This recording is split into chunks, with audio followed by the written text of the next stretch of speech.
2014లో Congress party Andhra Pradesh రాష్ట్రాన్ని విభజించిన తీరు మీద మనం ఆవేదన వెలిబుచ్చాం తప్ప ఇక్కడ తెలంగాణ రాష్ట్ర విభజన జనసేన ఏ రోజు కూడా దాన్ని అడ్డు చెప్పలేదు.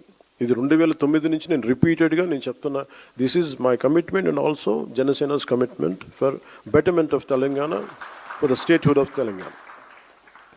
కాకపోతే కాంగ్రెస్ పార్టీ విభజించిన తీరు మటుకు ఒక అసంతృప్తిని, ఒక అశాంతిని సృష్టించింది. ఈ రోజుకి ఆ వారసత్వపు సమస్యలు ఇలాగే ఉన్నాయి, ఆస్తుల పంపకాలు కావచ్చు. అంటే ఇవన్నీ కాంగ్రెస్ పార్టీ ఆ రోజు చేసిన విభజించిన విధానం కానీ, వాళ్ళ డివిజివ్నెస్ అప్రోచ్ కానీ ఈ రోజుకి ఆ ధోరణి మారలేదు. దానికి ఉదాహరణ ఇటీవల తెలంగాణలో జనసేన సభని అనుమతులు ఇవ్వకుండా అడ్డుకోవడం. ఈరోజు ఎజెండాలు ఇది ప్రధాన అంశం కానప్పటికీ కూడా ప్రతిసారి ఒక్కొక్క రాజకీయ పార్టీ తమ సొంత రాజకీయ సరిహద్దులు పెట్టుకొని ఎలాంటి విభజనలు సృష్టిస్తారో చెప్పడానికి నేను దీన్ని ఒక ఉదాహరణగా చెప్తున్నాను. నాడు మన్మోహన్ సింగ్ నేతృత్వంలో యూపీఏ పక్షాలన్నింటినీ క్రోడీకరించి అందరినీ ఒక చోటు తీసుకొచ్చి బిల్లు పాస్ చేసింది. ఇవాళ పవన్ కళ్యాణ్ పలుకుతున్న పలుకులు కొత్తేం కావు. ఇవి గతంలో చాలాసార్లు తెలంగాణ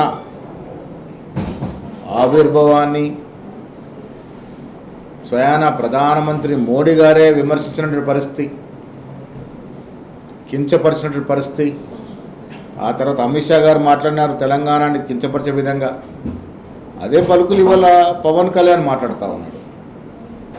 పవన్ కళ్యాణ్ ఏంటి అలా బీజేపీ ఆడిస్తున్నటువంటి తోలుబొమ్మ. బీజేపీ ఏ మాటలు పలుకుమంటే ఆ మాటలు పలుకుతూ ఉన్నాడు. ఎంత కష్టపడితే, ఎందరు ప్రాణత్యాగం చేస్తే తెలంగాణ వచ్చిందో ఆ సినిమా నటుడు తెలుసుకోవాలి. ఇదేం సినిమా కాదు.